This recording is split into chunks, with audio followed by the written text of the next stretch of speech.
with possible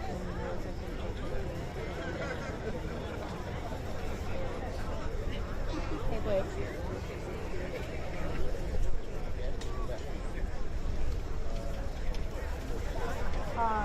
We're still doing the talk back, right?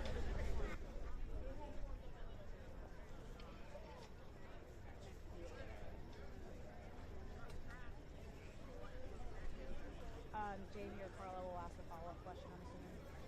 Still.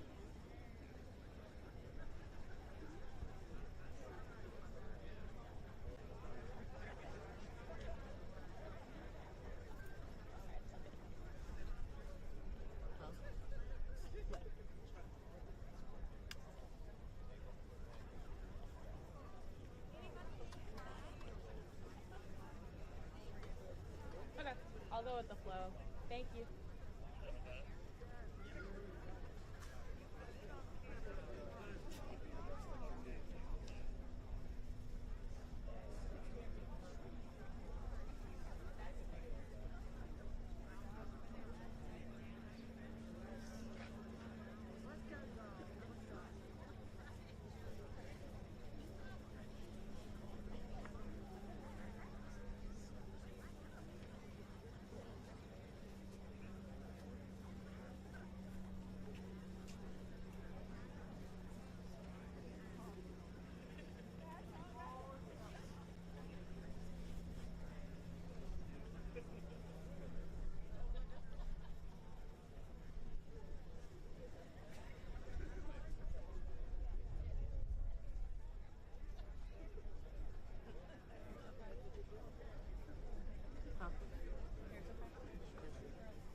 Jamie and Carla, good morning. They want to remember President Carter as Mr.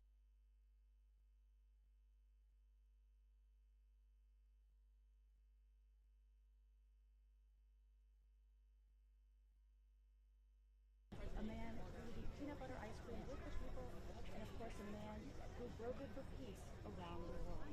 A hometown hero who rose to the top of the world stage and forever left his legacy by putting planes on the map.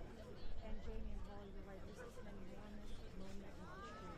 Who would have ever thought that a man from southwest Georgia, from a town of less than 600 people, would find his way to the top job in the United States, the 1600 Pennsylvania Avenue, and still return home afterwards? Home is where the heart is for President Carter and his family. He loved this town so dearly. He loved this county so dearly. And they just want to remember their president as one of their own. And it's really a huge moment for the world, for the country, and the nation, the state. Because they're getting a glimpse into the simple life that President Carter loved and humbly lived in his life.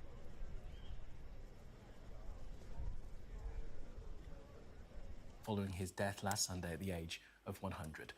The observances, which will culminate with his funeral service on Thursday in Washington, will begin with his coffin being taken to the family farm where he grew up.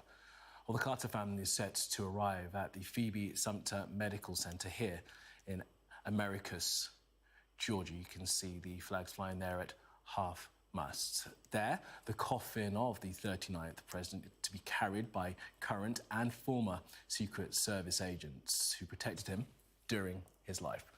Well, let's bring in our US correspondent, James Matthews, for more on this. James, great to have you with us. So, as I say, we're looking at live picture from Americus, Georgia, of the Phoebe Sumter Medical Center, where we are expecting in the next 10 minutes or so for the Carter family to arrive. Hi, Kamali, that's right. Yeah, day one of 6 days of a celebratory farewell for the 39th president. That is the medical center in Americus in Georgia, Jimmy Carter's home state, of course, where he was born and raised on his father's peanut farm. There will be several funeral events over the next few days, as I say, between Georgia, where he was born and raised, and of course Washington, D.C., where he served in the White House. A farewell that reflects Jimmy Carter, the man, and Jimmy Carter, the public servant and president. The focus today is on Georgia at that medical center. Soon, within the next 10-15 minutes, we expect to see members of Jimmy Carter's Secret Service detail escort his body to a hearse, which will then be driven to Plains, Georgia, his hometown. A hometown where he was raised and went back to following the presidency, the place where he grew up on his father's peanut farm, as I say, which had its troubles over time.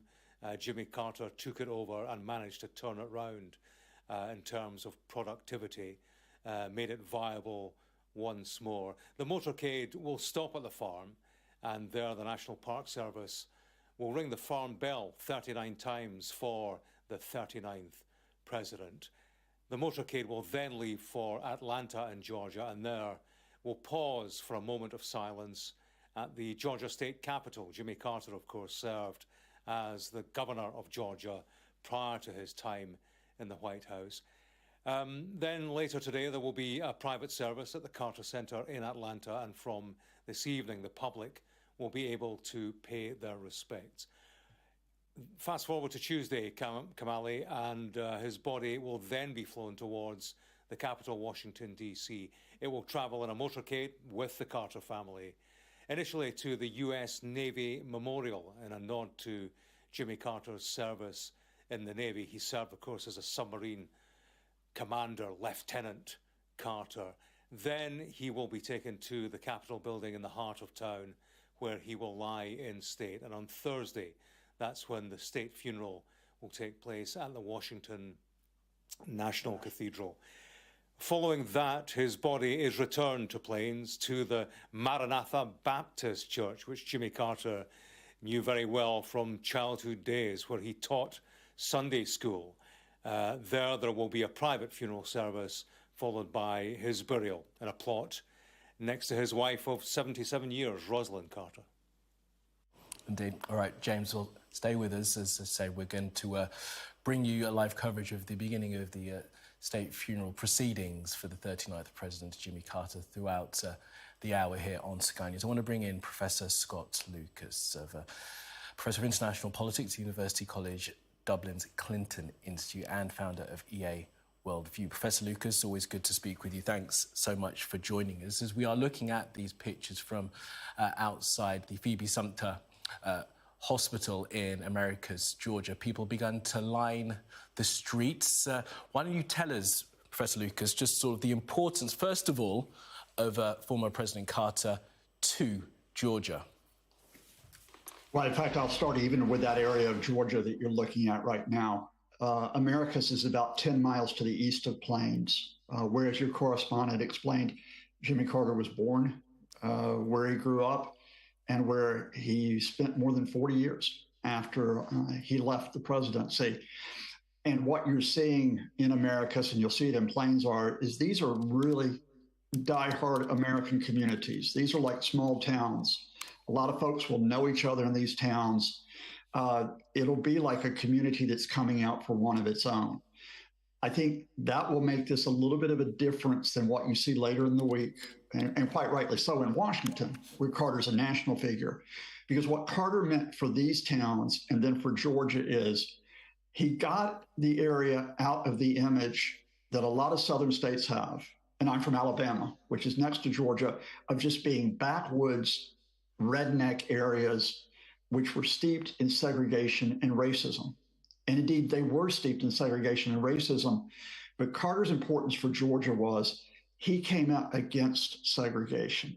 He came out against those decades of Jim Crow laws, those decades of Black people going to the back of the bus, and the idea that each person should be respected, irrespective of the color of their skin, irrespective of their religious background, irrespective of where they had come from. And that idea that we could be a very different American South, that we didn't have to be looked down on, not only by the rest of the United States, but the rest of the world, because of those problems we had had for decades, that was important to us in terms of our identity, that idea of a new South, which we could take into the 20th century and then into the 21st. And Professor Lucas, it's worth thinking as well and reminding our viewers just how difficult that was within the Carter's own family. As I understand it, his father was something of a segregationist, but it was his mother who wanted to see the America that we now see before us. Yeah, his father was a staunch segregationist. And we're talking, Jimmy Carter was born in 1924, so he would have grown up before World War II in rural Georgia, in a Georgia which didn't even have a lot of the basic amenities that you would associate with in terms of communications, in terms of transport, in terms of housing. But his mother, who we knew as Miss Lillian, we knew her all through the Carter presidency by that name. She was a bit of a, dare I say it, a radical in the South. She certainly was very progressive. And she taught Carter, she raised him in the idea of that you looked a person in the eye and that you looked at them with respect and that you earned their respect in return. And so even as Carter is moving in a town which is going to have segregated facilities, schools are segregated, housing is segregated, medical facilities will be segregated, transport will be segregated, he broke away from that. And then I think the other stage, when he got out of Georgia and when, as your correspondent noted, he served in the U.S. Navy, he was serving in a U.S. Navy which only recently had been desegregated. It was segregated in World War II, and it took an order by President Truman to desegregate it. This was a new military in which Blacks and whites were serving alongside each other, and then Hispanics and Asian Americans as well. And I think that was formative for Carter as well. That here he is. Sorry, Scott, finish the point. I'm just saying, I think that what you can do is you can track this man who came out of the South, never left the South in terms of his roots, but those, as he moves into the military and then into public service, he's always evolving. He's always not going back into the way that our ancestors lived, which was always given to me as an excuse for racism. Well, your grandfather thought that way, your father thought that way. That's just the way it is. Yeah, and those teachings from Miss Lillian played into his politics once he had power, once he got into the White House, because, of course, he was able to work towards the destruction of apartheid in South Africa, and that was a key policy for him during his time. It was actually at home, before we get to South Africa, I think it's important to note that although we'd had the Civil Rights Acts in the 1960s, during the periods of his predecessors, President Kennedy, President Johnson, a lot of America still had de facto segregation. Certainly, we had it in the 70s.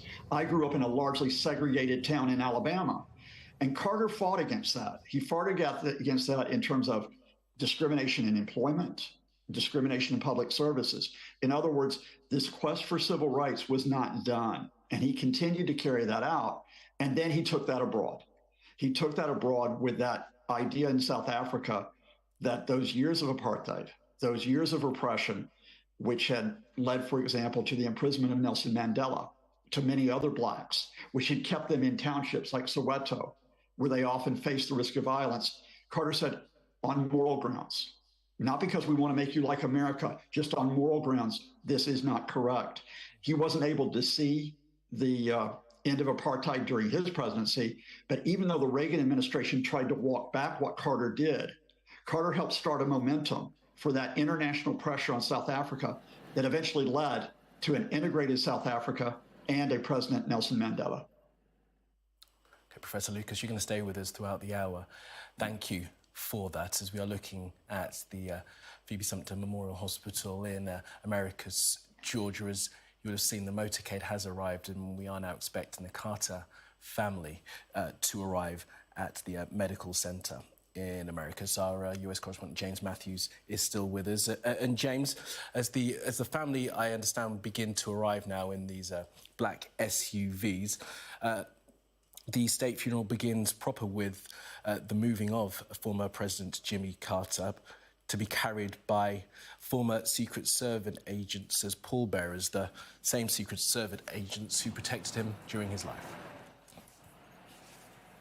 That's right, Kamali. The Secret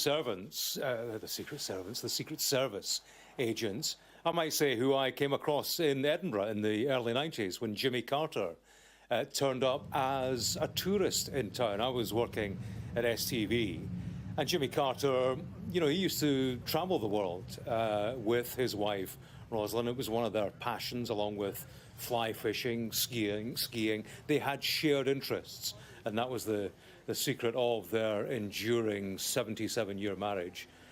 Jimmy Carter was in Edinburgh, a visit to the old country, popped into the Lord Provost's office and wanted it to be very much a hush-hush occasion, but thought as a courtesy he should drop into the city chambers in the heart of town. The Lord Provost, who was very publicity attuned at the time, couldn't help himself, made a call to our newsroom and said, look, I've got Jimmy Carter, the ex-president, in the office. If you can get here in the next 10 minutes, you might have a word. So we duly haired up to the building, and there he was, the 39th President of the United States, with his security service detail with him. They, together, Secret Service, Jimmy Carter and his wife, you saw their faces drop when a TV crew turned up. Didn't want the publicity, didn't want the attention, wanted to be tourists, private tourists in town under the radar. But to his credit, Jimmy Carter saw us, looked beyond his Secret Service agents and said, look, a few questions, fine, just don't crowd us. He didn't want fuss, he didn't want to create further attention, but, he had it in him to accommodate us, answer our questions, and it was good. It was a nice news story for us on the day, and just a pleasant interaction with a very genial man, a genial individual who had occupied the highest office in the land, but clearly was good with people, took time with people. And I think that's how he is remembered, certainly in that part of the world, Georgia. That's Americus, that's where the medical center is, where things will start today. But of course, he grew up in Plains, Georgia, and as Professor Lucas was saying, you know, he was the son of a father who was a segregationist, Earl Carter, described by some of those who knew him very much as a segregationist and a redneck, hard line. And it was those early days that shaped Jimmy Carter into a man who wanted to break down racial barriers. He grew up with African American neighbors on his father's farm. They were tenants. They were the people all around him. And there is a story that he tells of the early days that opened his eyes to division, segregation, the difference as white people, many white people in that part of the world saw it at the time in 20s, 30s Georgia. There was a fight, a boxing match between Joe Louis and a German, Max Schnelling, described as the Great White Hope.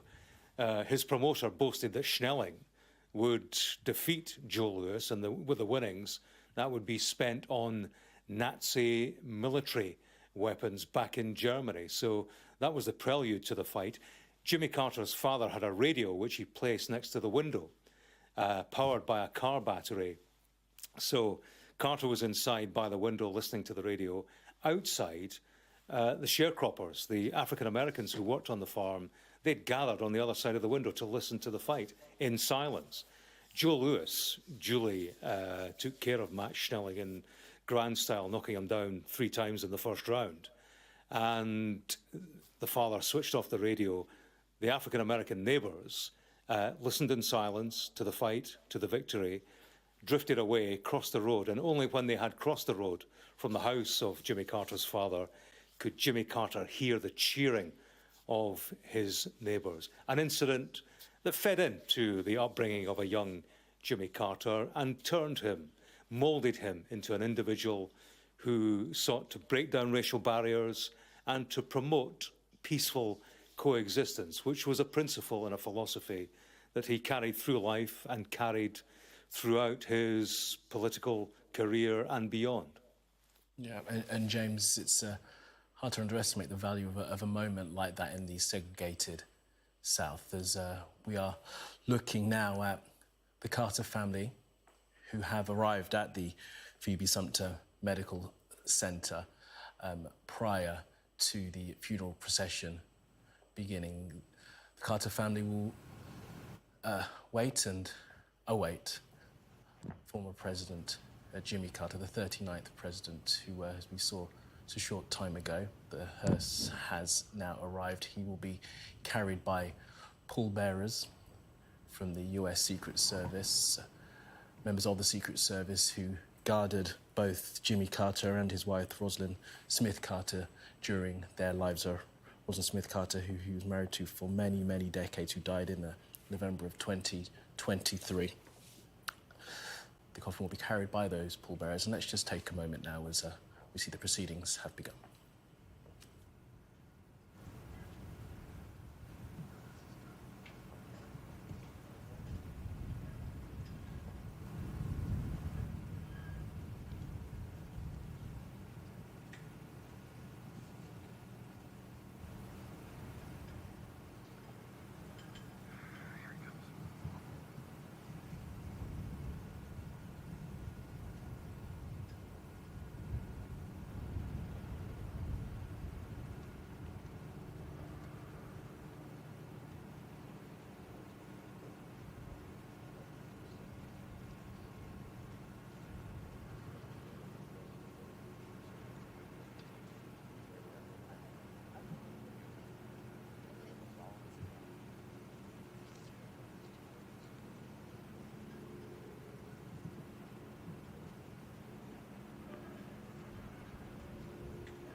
hole? Why get the hole?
Zoom back in.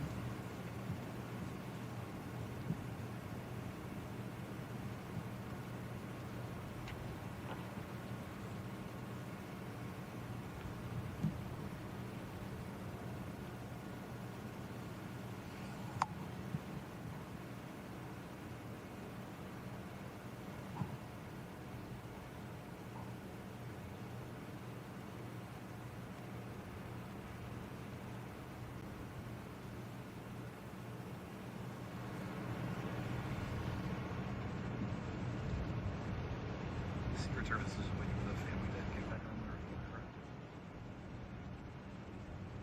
The Secret Service is waiting for the family to get back on the motorcade, correct?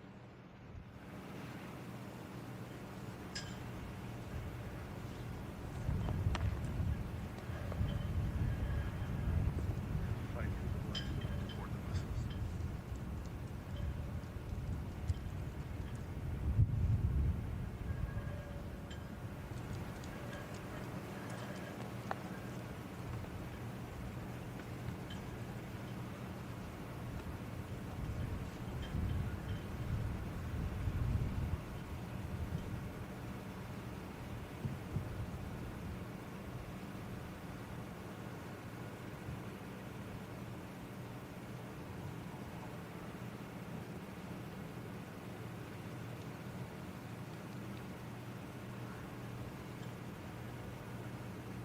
Families on each side, staff waiting.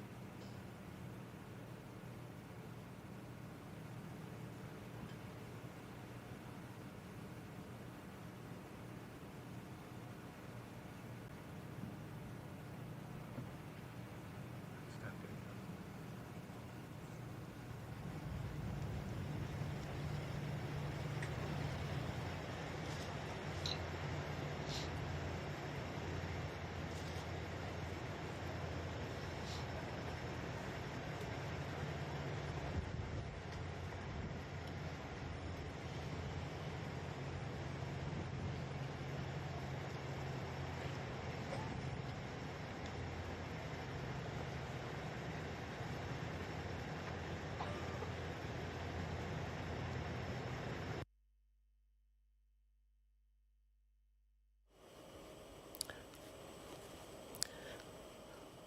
The body of the 39th President of the United States, James Earl Jimmy Carter, now on its way to its final resting place. 6 days of funeral observances now begin as a motorcade will transport the 39th President from the Phoebe Sumter Medical Center here in Americus, Georgia, through his hometown of Plains, Georgia, before moving on to Atlanta, and then finally for the state funeral in Washington on the 9th of January.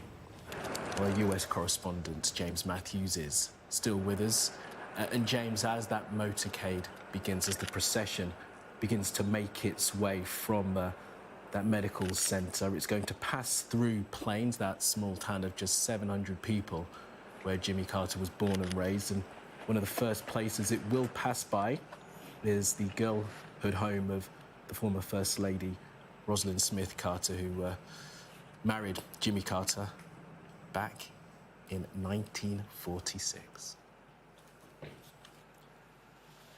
Yes, Kamali, an individual who Jimmy Carter first came across when she was 1 day old. Jimmy Carter's mother was a nurse in Plains, Georgia, and she delivered the young Rosalind. And Jimmy Carter was a youngster at the time, 3 years old.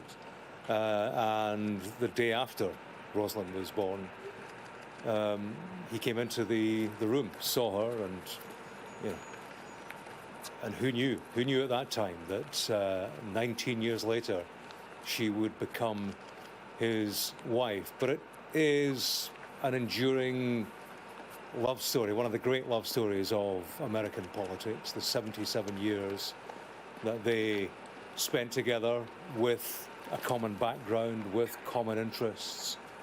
Weren't too happy at leaving the White House to go back to Plains, Georgia.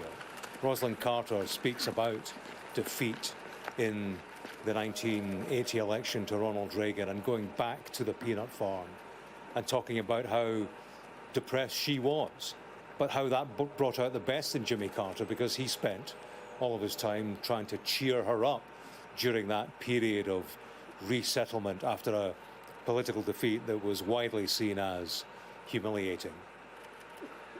But they're proud of Jimmy Carter, son of Plains, Georgia, proud of the attention, the positive attention that he has brought to that place, proud of reform that he instigated there and took with him into high office.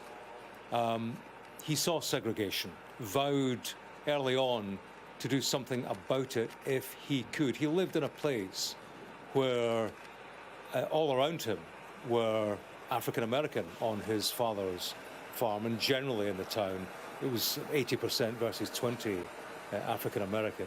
Attended the Baptist church, and it was something of a spectacle at that time in Georgia, in segregated Georgia, for this white kid to rock up and sing gospel songs without the book. He knew the words. Latterly, in the Maranatha Baptist Church, he would be a Sunday school teacher, and that in itself was a spectacle that brought crowds from around the United States to Maranatha, to the church, to meet and to listen to Jimmy Carter, a man who'd brought change to that building, to that place, and of course across the wider United States. So Georgia, that place where we're watching the motorcade crawl right now towards the peanut farm where Jimmy Carter was born and raised, it imbued in him a sense of social justice. And much of what we're watching today, day one of a 6-day farewell to Jimmy Carter, is reflective of that. That motorcade is heading to the peanut farm, and there, in what might be the most poignant moment of today's events, there will be a pause by the farm bell, and that will toll 39 times for the 39th president. The journey then will take him on to the Carter Center, where the Jimmy Carter Presidential Library is located, not in Washington, D.C. He wanted it in the heartland, and there the public will be able to pay their respects to the former president before his final journey rolls on to Washington, D.C. for a state funeral on Tuesday, following which there will be a return to Georgia and burial next to his wife Rosalind in a burial plot at the Carter home next to his wife of 77 years. Now, James, thank you for that. Professor Lucas is still with us. Professor Lucas, as we're watching this motorcade make its way through Plains, Georgia, as I say, it's going to pass by the home of the former First Lady Rosalind Smith Carter. They had 4 children, and we can see that the extended family of the Carters are following along behind the hearse. And I want to, if you can, Professor Lucas, pick up on a point made by James there about the Carters having to come back to Plains, having lost in spectacular fashion that 1980 election to Ronald Reagan. James mentioned how Rosalind Smith Carter was unhappy about having to return home, and it spurred Jimmy Carter on to be the best man he could be. And I wonder how much that played into his post-presidential life and the huge impact that he had on the world through human rights and civil rights once he'd actually left the White House. I think that James Matthews brings up a very important point about that moment in 1981 when the Carters come back, because not only were they defeated by Ronald Reagan, it was a large defeat. Reagan won 44 of 50 states, and Carter was being pilloried, I think unjustly, as one of the worst presidents in U.S. history. He was being pilloried for an economic crisis that America had gone through for years before he became president, that he couldn't turn around.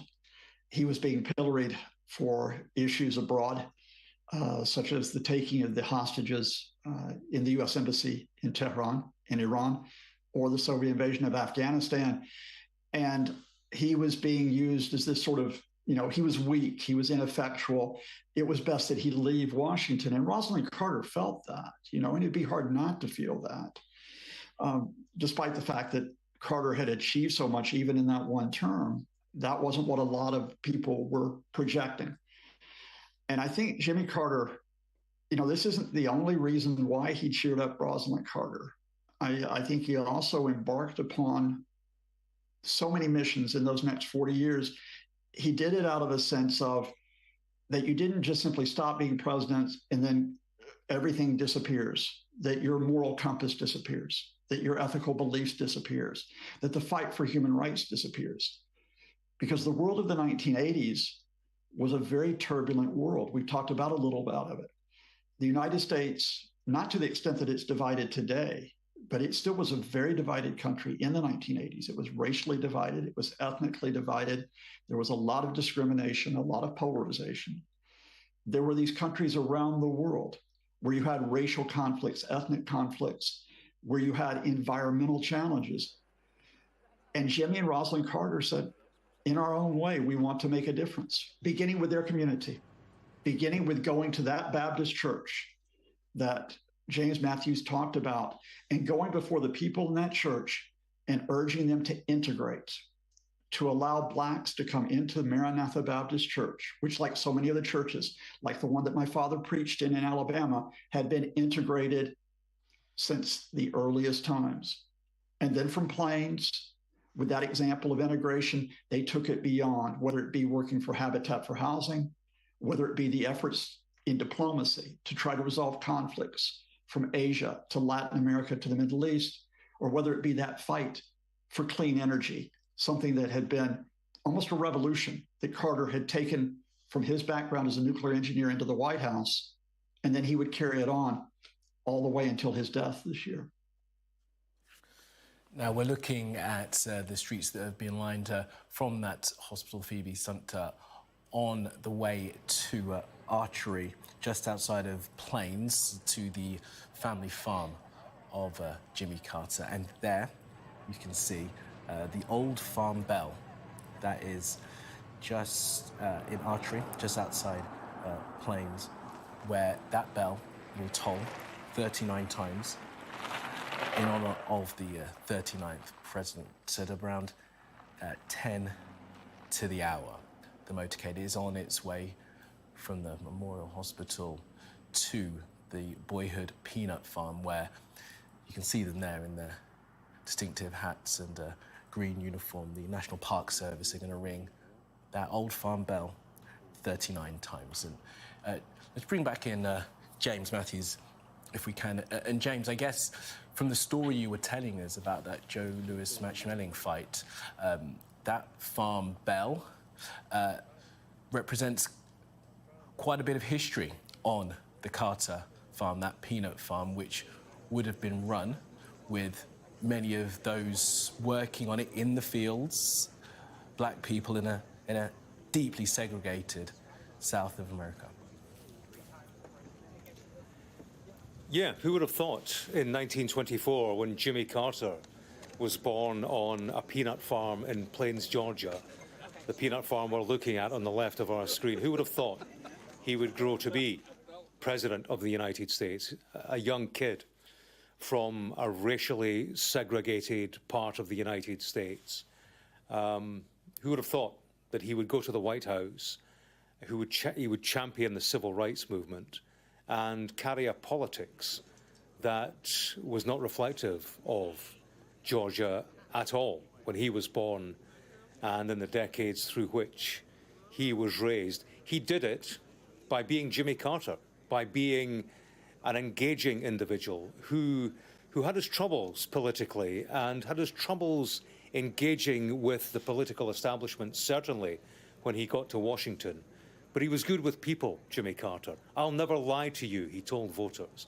That was the mantra that carried him through his victorious election campaign.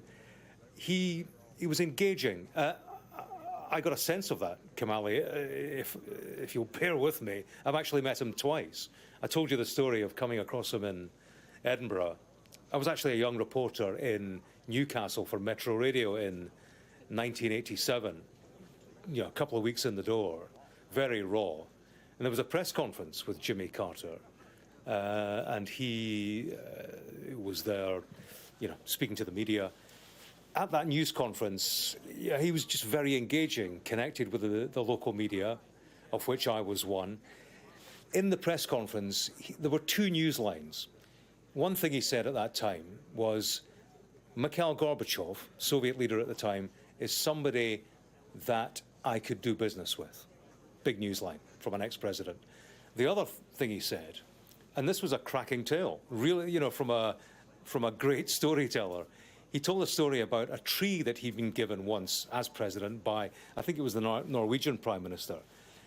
Big gift, you know, symbolic. There's a tree. They flew the tree back to the United States, but of course, in the hold of the airplane, it froze. And so the tree had died by the time it got back to the United States. So, as a young reporter, I get back to the newsroom and I'm looking at these two stories, very well told. You've got the Gorbachev hard newsline on the one hand. You've got this really engaging after-dinner tale from Jimmy Carter on the other about the frozen tree. And I wasn't quite sure, you know, at that time as a young journalist, what's the best story? What's the best story here for our audience that I should send on to IRN, the big newsroom in London? And I thought to myself, well, what story did I enjoy most? And I thought, it's the tree. It's got to be the tree.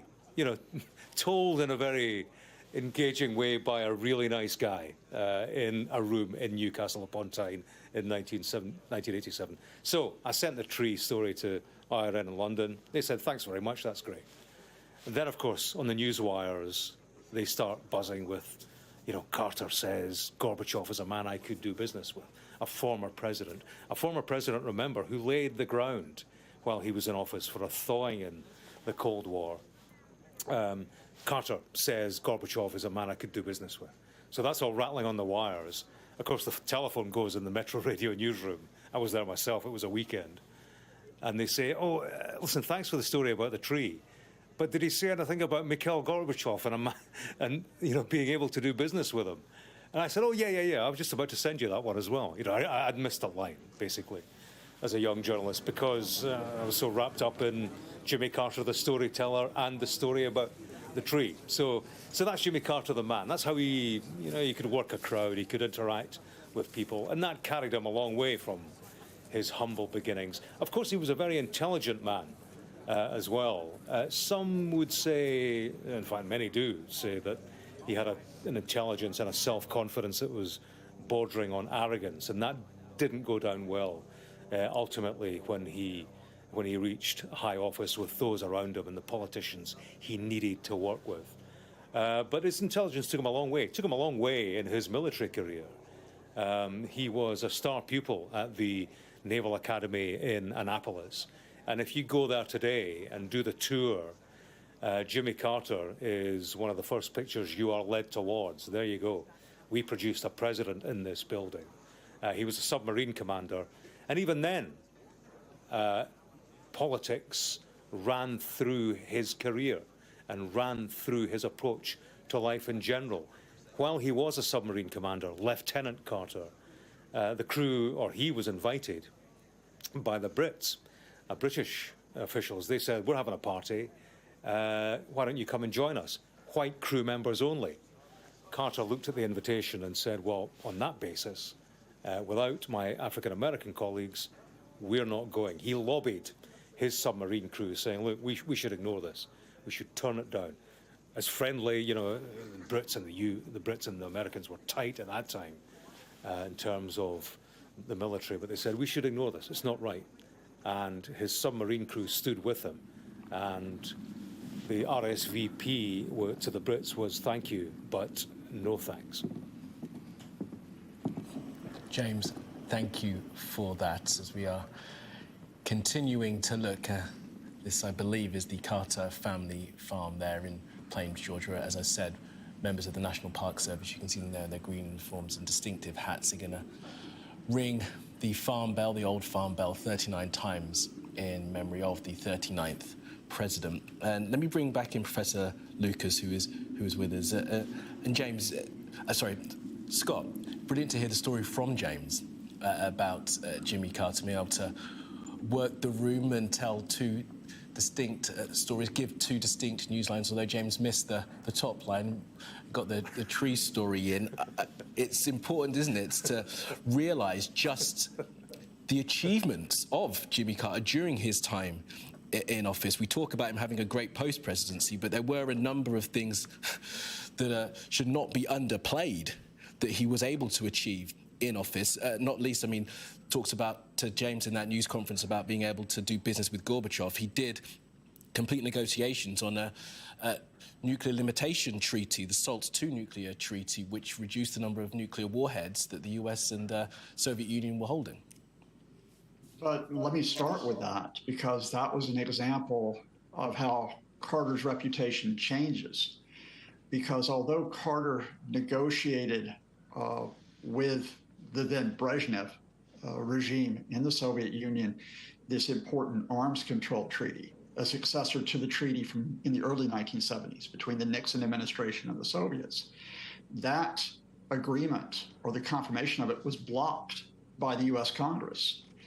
And it was blocked in the U.S. Congress not only by members of the opposition party, the Republicans, it was blocked by members of Carter's own party, Democrats, because Democrats had what we call hawks. They had people who thought that the Soviets were taking advantage of the Americans in the Cold War, and that SALT II was an example of America giving away too much. So when Carter left office in 1981 with this arms treaty undercut by hardliners in the Soviet Union and the United States, this was seen as a great failure.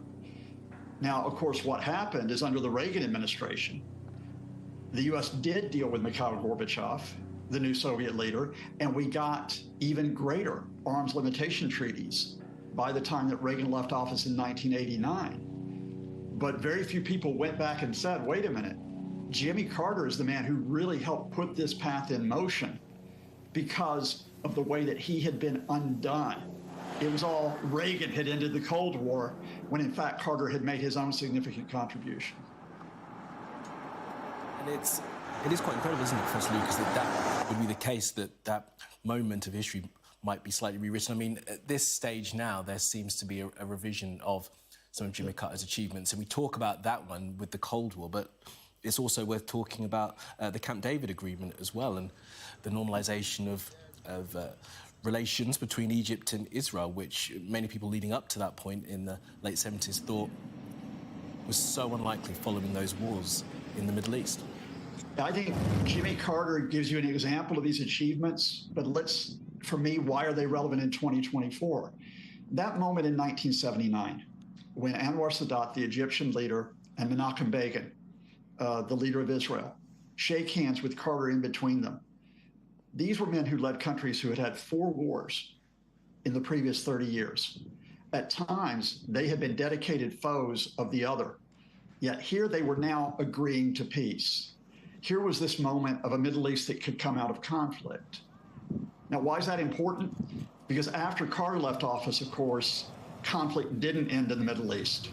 Israel would become involved in the Lebanese civil war, one of the deadliest conflicts in the 20th century, deadliest internal conflicts. Iran and Iraq would be involved in a war that killed millions of people between the two countries. You would have instability in Syria. And of course, by 1991, you have the US, the UK would be at war with Iraq. So that prospect of peace that Egypt and Israel laid out, we look at where we are in 2024, and you've got the question of Israel, Gaza, Lebanon.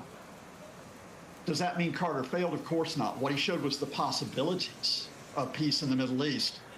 And it's those possibilities we need to get a hold of. And to give you another example, if I may, the Panama Canal Treaty in 1979, which finally gave the Panama Canal back to Panama, the country where it's located, which ended U.S. Sovereignty over Panama, that resolved a dispute that had been going on for many years. But in 2024, just a few weeks ago, what happens? Donald Trump says that the U.S. should take back the Panama Canal, should seize it back from Panama. So in a way, Carter's contributions to history, as important as they are, they're not frozen in time. You have to keep on explaining why they're important because of those who might try to undo those achievements.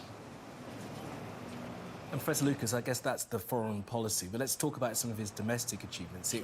It is the economy that undid him in that election, where inflation rampant and interest rates high, but there were some domestic achievements. And just on one, Professor Lucas, if you can help me with this, we're going to go very shortly, as I've been saying, and see the and hear the bell being rung at the Jimmy Carter Boyhood Farm, where the National Park Service are going to ring that bell 39 times for the 39th president. It's right, isn't it, that Jimmy Carter, during his time, expanded the national parks in the United States?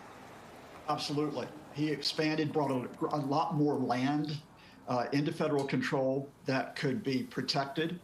The environment was one of his big concerns. That could be opened up to the public and enjoyed. And again, as I talked to you in 2025, you have a man coming into office in the United States who during his first term in office undid a lot of that. He turned over a lot of that federal land to be developed. He has put pressure on the National Park Service, trying to force many of its employees out. I think you could talk about other achievements that Carter made, such as I think he was the first president to really show the potential of clean energy.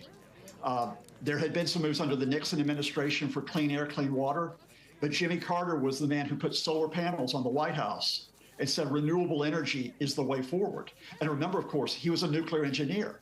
He was skilled in the ideas of energy. Here we are in 2025, and that idea of clean energy, of a technology to give us clean energy, is more important than ever. You could talk about what he did to continue to roll back discrimination. You could talk about how he tried to improve American transport, deregulation of road, of rail, of the airports. This was a man who probably had the most impressive domestic achievements since the early 1960s. But as you pointed out, why wasn't it remembered at the time or even today? Because that overall economic headline, where America was caught in both inflation and unemployment, what we call stagflation at the same time, it meant that his achievements were limited, at least at that moment, if not in what they would leave for America for the decades to come. Professor Lucas, thank you for that. We are looking here just outside of the Boyhood Farm, the Jimmy Carter Boyhood Farm, Plains, Georgia. You've seen the outriders there turning in. We're going to see the motorcade and the hearse carrying the 39th president very shortly. We'll keep an eye on these pictures. As I say, very soon that old farm bell is going to be rung, tolled 39 times for the 39th president. Let me bring in James Matthews, our US correspondent, who is with us throughout the afternoon here as 6 days of national mourning, 6 days of observances for the 39th president get underway. And James, Professor Lucas there was linking some of Jimmy Carter's domestic and foreign achievements during his time in office to the time now. You and I spoke in the hours after the news of Jimmy Carter's death. And I wonder in that time, the time that has elapsed, how the 39th president is being viewed in the United States, a man who, as we say, was soundly beaten in that 1980 election, went back to Plains, Georgia, as you've described, with some sadness in the family at the way that they lost out, but then made so much of his post-presidential life. What's been the conversation around the legacy of Jimmy Carter in the days since his passing?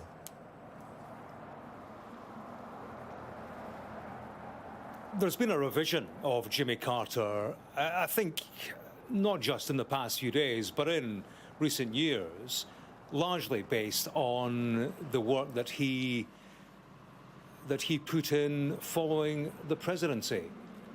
His work with the Carter Center, promoting human rights, democracy, advocating free and fair elections worldwide. His work on public health, combating disease, eradicating the guinea worm, apart from anything else, which was a huge deal. But you know what, Kamali, I'm going to stay quiet just now. I think we're getting to the moment where this bell will ring, the bell that used to ring 1 hour before dawn to wake Jimmy Carter and workers on his dad's farm, to rouse them from their beds, to get down to the fields, to start picking cotton. The bell that used to wake him is the bell that will ring 39 times in his tribute in the next couple of minutes.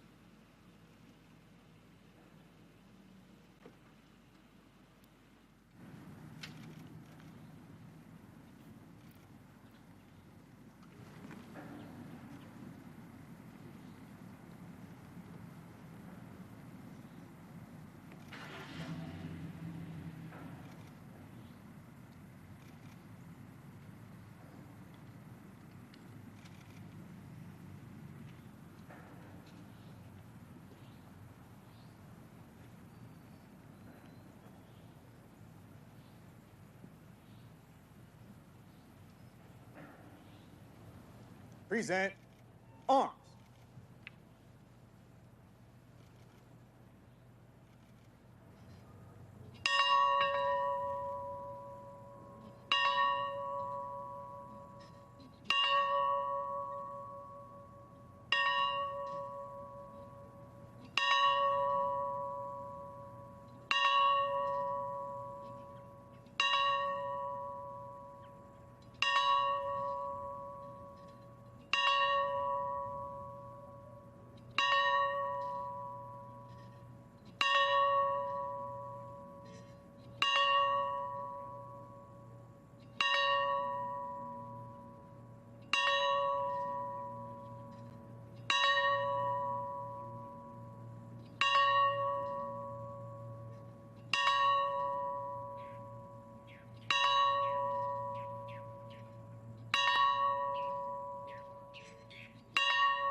It is 4 p.m.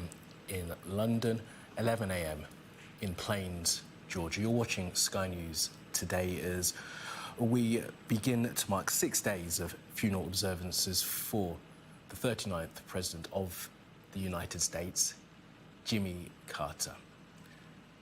The motorcade now leaving the Jimmy Carter boyhood farm after the old farm bell that has been on the property decades was rung 39 times for the 39th president.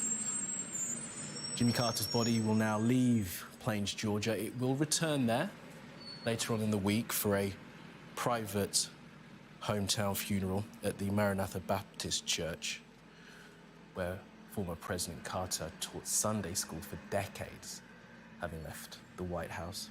But now it's on its way to Atlanta, to the state Capitol building, where there will be a minute's silence with Governor Brian Kemp, as well as the Mayor of Atlanta, Andre Dickens.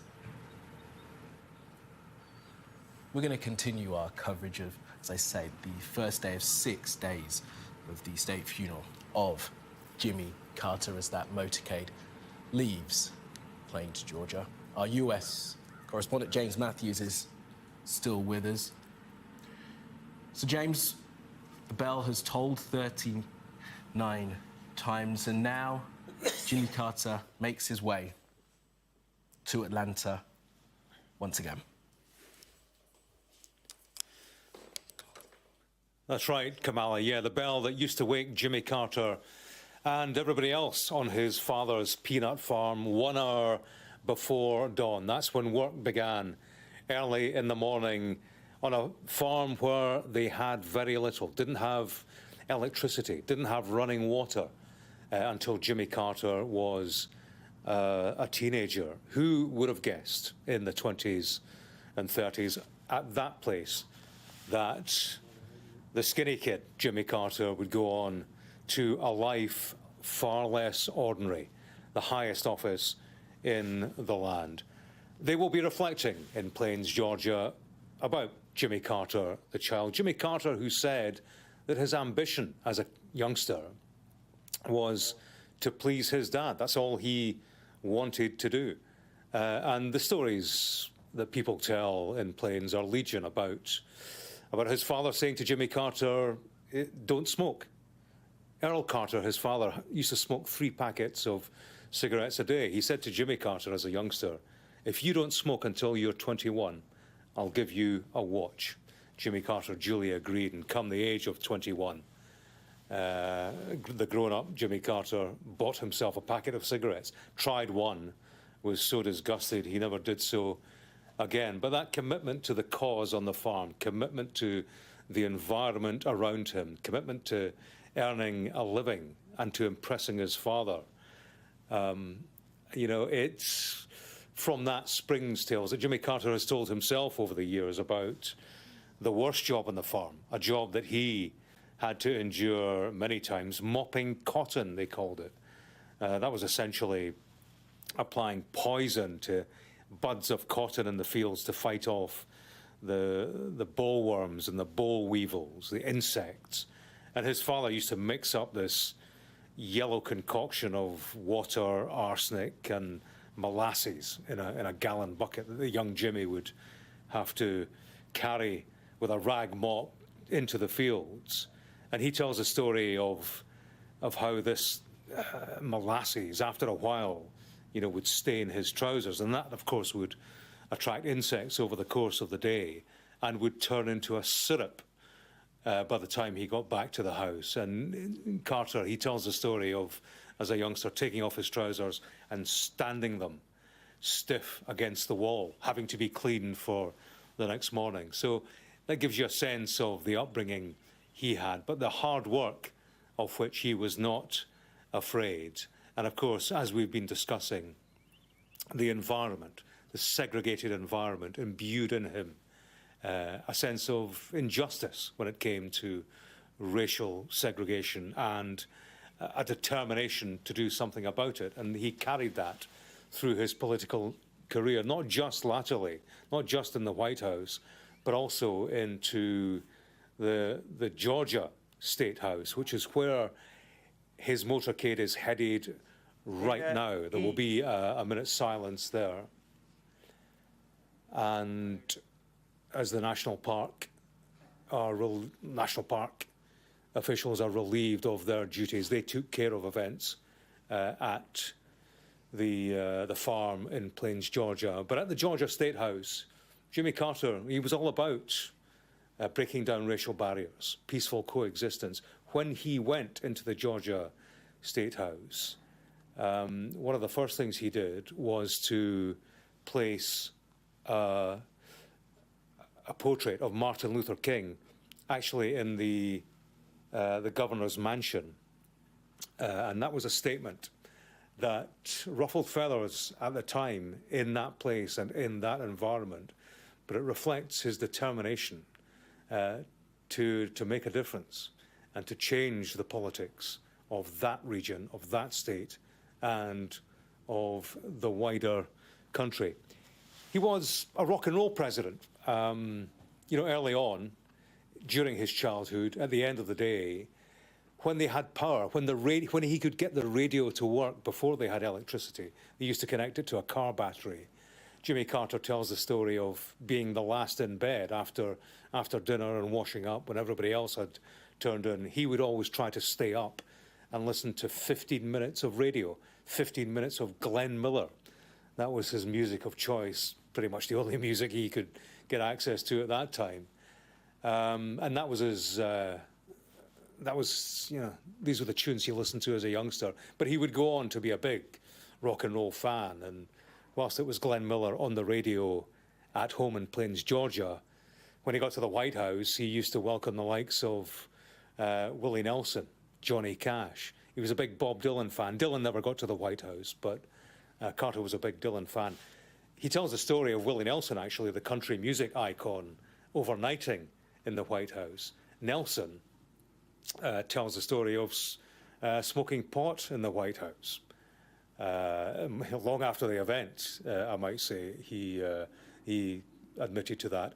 And Nelson tells a story that he and his companion smoked pot in the White House. Jimmy Carter would later say, I think that was a cover story. I think Willie Nelson was doing a favour to my son because I think the companion was actually my son smoking pot with the country music legend in the White House. So, Jimmy Carter, big music fan, big friend of the rich and famous, but also a friend to the poor man and woman. And that was reflective in the Jimmy Carter that they would meet in Plains, Georgia, throughout life, in Maranatha Church, where a private funeral service will take place when he returns after the state funeral in Washington, as tight as bark to a tree. That's how they used to describe Jimmy Carter. He was frugal, careful with his money, and would turn up not in the best of threads, but, in second-hand clothing, scuffed shoes and frayed jackets and so on. That was Jimmy Carter, the ordinary man who did something very extraordinary in his life. Extraordinary indeed. James, thank you for that. Let's bring in Professor Scott Lucas for a final thought on Jimmy Carter. Professor Lucas, look, why don't you pick up on that thought there from James about this ordinary man who did extraordinary things in his life, and what kind of lesson, whether or not we'll see the like of a Jimmy Carter in the United States again? Be decent. Just simply be decent. Jimmy Carter had his failures as well as his successes as president. Certainly, not every policy he pursued came off. Not every policy that he pursued might have been effective. But in his conduct of politics, in his engagement with those of his own party, of the Republican Party, of no party whatsoever, he treated them as an equal. He treated them as an equal, whether they were from another country, another foreign leader, whether they were from another community in the United States, whether they were another color, another religion, another economic class. He did not resort to insults on social media. He did not try to overturn elections. He did not try to pursue deceit. Walter Mondale, Carter's vice president, when they left office in 1981, and he was reflecting on what they achieved, he said, "We told the truth, we did not break the law, and we kept the peace." And Carter added, "And we respected human rights."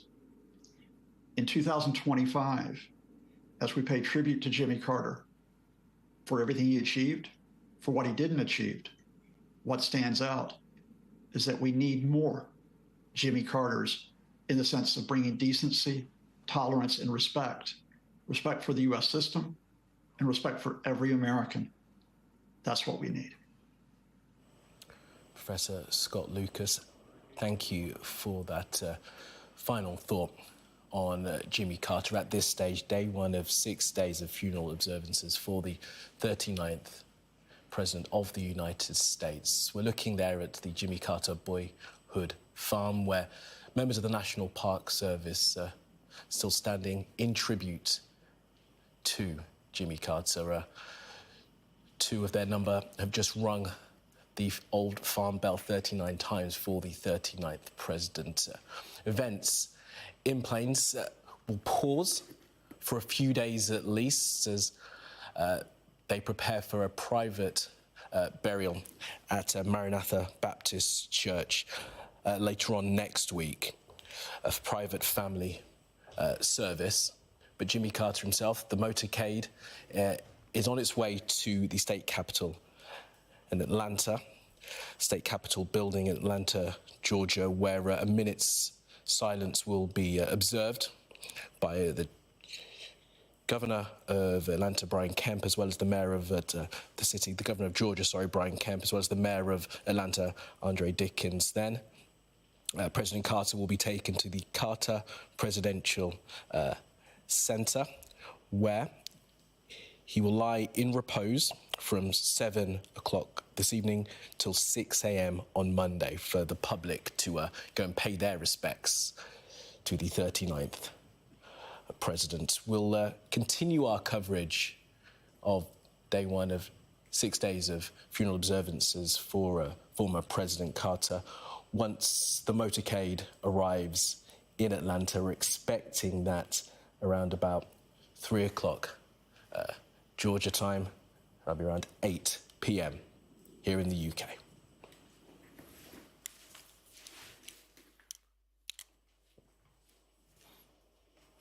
Okay.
National Park Service, attention.